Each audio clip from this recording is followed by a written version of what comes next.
మొట్టమొదట ఎందుకు కాంగ్రెస్ పార్టీ కొట్టారంటే మనందరూ మనకు పెద్దలు చెప్పారు, మీరు జాతకుండా మీరు కూడా తెలుసుకుంటా, ఎవరి రుణంలో మిగిలిపోవద్దు అని. అంతేనా? ఎవరి రుణం ఉంచుకోవద్దు అని. ఈరోజు మనం అందరం కూడా ఒకరికి రుణపడి ఉన్నాం. ఎవరి వాళ్ళు? కాంగ్రెస్ పార్టీ, సోనియా గాంధీ. ఎందుకంటే 60 సంవత్సరాలు రాని తెలంగాణ, 4 కోట్ల ప్రజలు 65 ఏళ్ల నుంచి మా తెలంగాణ మాకు కావాలంటే ఎవరు ఇవ్వలే. వందలాది మంది బిడ్డలు ప్రాణత్యాగాలు చేసి ఆత్మహత్య చేసుకున్నారు.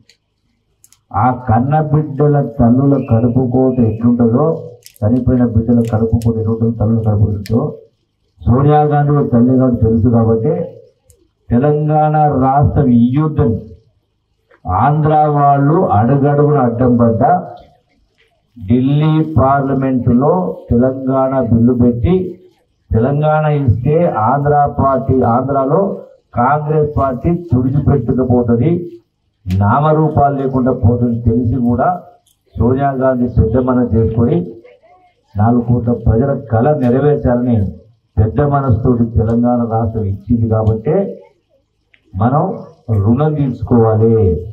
కాంగ్రెస్ పార్టీ, సోనియా గాంధీ రుణం తీర్చుకోవాలి. మీకు అల్టిగా అర్థం కావడం మాట చెప్తా. ఈ రోజున తెలంగాణ రాష్ట్రం కాంగ్రెస్ పార్టీ ఇచ్చింది కాబట్టి ఈ రాష్ట్రానికి కేంద్రం హైదరాబాద్లో 1000 కోట్ల రూపాయల ఆదాయం వస్తుంది. ఈ వచ్చిన ఆదాయం గతంలో ఆంధ్ర ప్రాంతంలో ఎక్కువ ఖర్చు పెట్టేది, మనకు తక్కువ వచ్చేది.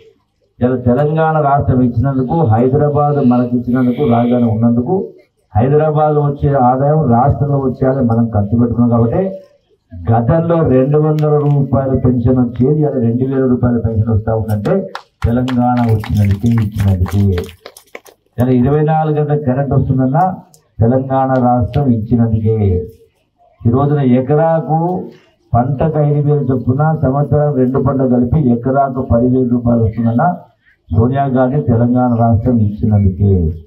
ఇట్లా ఇవన్నీ ఎన్నో. ఇలా మీ గ్రామంలో ఈసీ రోడ్లైనా, డాంబర్ రోడ్లైనా, డబుల్ రోడ్లైనా ఇట్లా రకరకాల పనులు ఉన్నాయంటే, ఇలా కాలువలు ఇవన్నీ మంచి చెడువన్నీ వచ్చినాయంటే ఇవన్నీ కూడా తెలంగాణ రాష్ట్రం ఇచ్చినందుకే. కాబట్టి ఇన్ని పనులు ఇలా పేదలకు ఇంత మేలు జరిగే కార్యక్రమాలు చేసింది సోనియా గాంధీ గారి నాయకత్వంలో కాంగ్రెస్ పార్టీ చేసింది. కాబట్టి ఈనాడు కాంగ్రెస్ పార్టీ ఉమ్మడి అభ్యర్థి, ఈనాడు సిపిఎం పార్టీ, సిపిఐ పార్టీ సంబంధించినటువంటి ఇలా డాక్టర్ మల్లు